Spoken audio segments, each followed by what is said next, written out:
2021 has presented a host of challenges and new programs for the federal workforce and leaders in government. We reached out to reporters on the federal beat to ask what their top stories were from this year. Here's a few of the answers we received. I'm Leo Shane, Deputy Editor at Military Times, and my top story on the federal workforce for 2021 was the Department of Veterans Affairs electronic medical records overhaul. The department's trying to get on the same system as the Department of Defense for the first time ever, giving troops and veterans a single medical record that follows them from enlistment through their military separation and beyond. The project has huge implications, not just for the 9 million veterans who are in the medical system and the 400,000 employees who work there, but also for the healthcare industry as a whole, just because of the tremendous scope of the individuals and records involved. This year was supposed to be a big step forward for the $16 billion project, but major problems with implementation of the software at the first site in Washington State forced VA leaders to put a 6-month pause on the program. And that also increased skepticism among many lawmakers that this is ever going to work. In early December, VA Secretary Dennis McDonough announced plans to move ahead with the project after some reforms, some rescheduling, and adding new sites starting next spring. If that works, VA can still meet the goal of having the system in VA hospitals by 2028. If not, it'll raise even more questions about whether VA leaders are wasting billions on a project that's never going to succeed. Natalie Alms, the federal workforce reporter at FCW.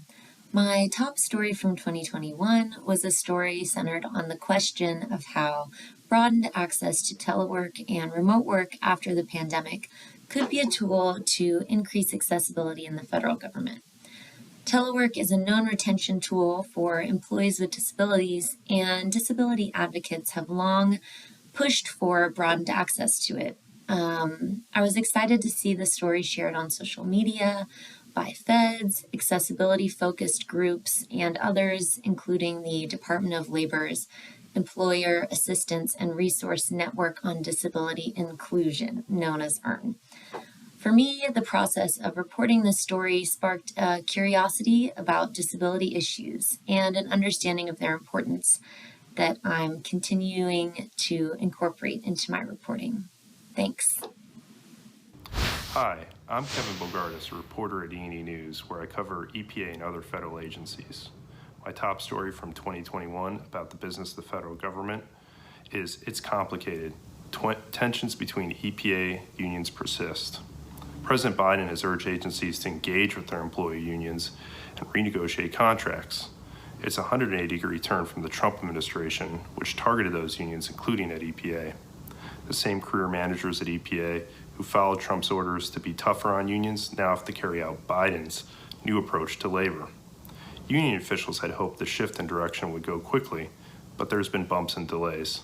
Since my story ran in June earlier this year, EPA and its unions have been in negotiations over several workplace policies. Unions have encouraged their members to get vaccinated against COVID-19 to help meet Biden's vaccine mandate for federal employees.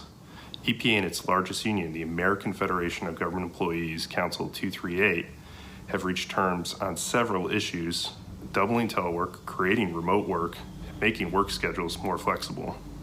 That progress could lead to the bulk of EPA's workforce, many of whom have been working from home since the start of the pandemic, to return to the office soon.